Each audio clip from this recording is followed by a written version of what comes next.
First of all, I want to thank Dr. Samir and the college for inviting me. It's absolutely a privilege to be here. And a profession that allows you, first of all, to work on something that you're passionate about, but it's equally useful for society to make things that help humanity at large. And also it's financially rewarding, that you do not have to sacrifice all the requirements that you want as a human being. Cells.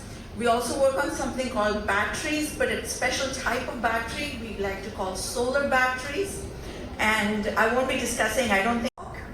And these sort of images are telling you what you need energy for. When we talk about energy, energy in terms of chemical energy, which is food you eat, it has energy in the bonds of these molecules that break apart when you digest them, and through metabolism you get energy and your muscles function. By the same token, you have other kinds of energy. You have electrical energy. It's the thing that is lighting up this room. Then you also have a different kind of energy, which is called mechanical energy, which is used to run your car, your internal combustion engine, as it were. It comes from, again, a type of fuel, a type of chemical, where you put gasoline or diesel oil, the carbon-carbon bonds break, and it releases energy. All of these types of energies are absolutely crucial for our day-to-day life. The reason you and I are alive today is because we have used various kinds of energies in our life in reaching here. That's one aspect. Another aspect I want to highlight is, why is this issue important to India as a singular country on the entire planet? This problem or this issue needs to be tackled by India more than any other country in the world. And I'll tell you why. Because obviously what we want is India to reach those numbers, right?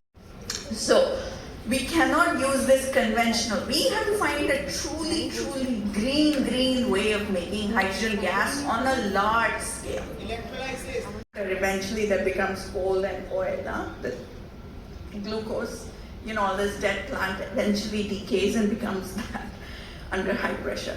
So you're making carbon-carbon bonds, and the energy, and you need sunlight. Everybody knows you need sunlight. Water gets split to get HO2 and H+.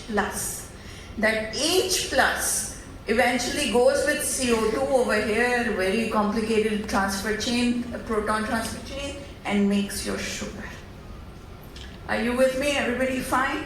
So the water molecule gives us O2 and then gives us H+. This is an oxidation reaction, and also gives and this electrons, and these H pluses then go with CO2 and make glucose. It's a very complicated thing. But the best part is, water molecule doesn't split, guys, easily, right? Even if I heat water, water will just go into vapor phase. I can't break that oxygen-hydrogen bond easily. I need energy, and this is what happens inside chlorophyll. So why am I explaining to you? It allows it to harness the energy of sunlight. Can we also make a mimic of such a material as scientists? So now I'll explain a chlorophyll mimic. Powerful. So this is what I mean. You need to learn